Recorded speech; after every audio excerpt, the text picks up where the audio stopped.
I remember my husband and I were both in the room, and the nurse came in initially and said, your numbers are really high. And James looked at me and said, we're having twins. I said, no way. Like, my sister has twins. Like, she got it out of the way. And when they told us we were having twins, I cried and I said, this is not happening. And James just kind of sat there sweating.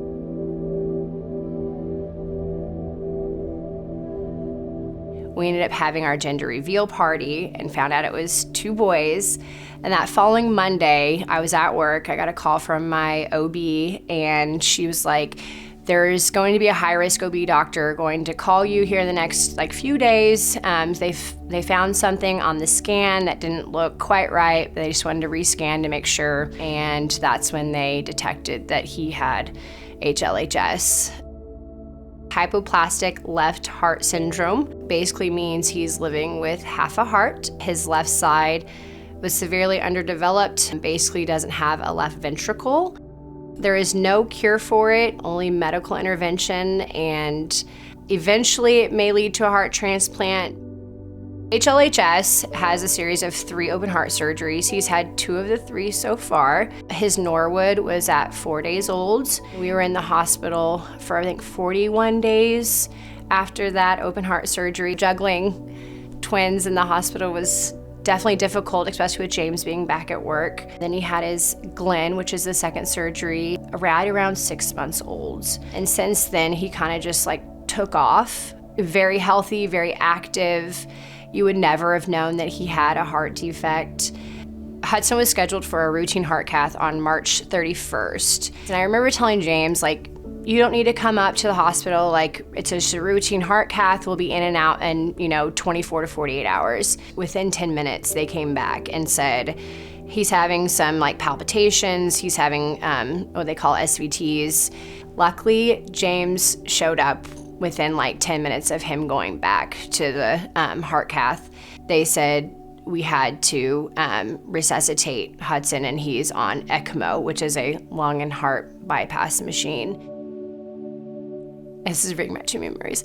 So I remember thinking, I'm gonna lose my little boy. Probably the most terrifying. He is a true fighter because he was on ECMO for 24 hours, and now you would never know that he was on a life-saving machine. Care-wise, Hudson has to take medication every morning and every night. We just got to make sure he has a huge protrusion where his open heart surgeries were. So he has a bone that sticks out. Most kiddos who have open heart surgery do have that, unfortunately. He sees a cardiologist every 3 months. We go to the doctor quite often just for a simple cold, just to make sure, his heart isn't working in overtime. Hunter, he's heart healthy, so he can, take a common cold, whereas Hudson, if he does get cold or if he gets, stuffy, he may require oxygen, he may require, more liquids through an IV, a hospitalization. Luckily, I think that's only happened twice. We got to make sure, we stay, away from people, unfortunately. We make it work, and you got to do what's best for Hudson. And with twins, Hunter loves to roughhouse, and so he likes to, WWE wrestle, I'll jump on top of you. So we need to make sure, actually, jump on his chest.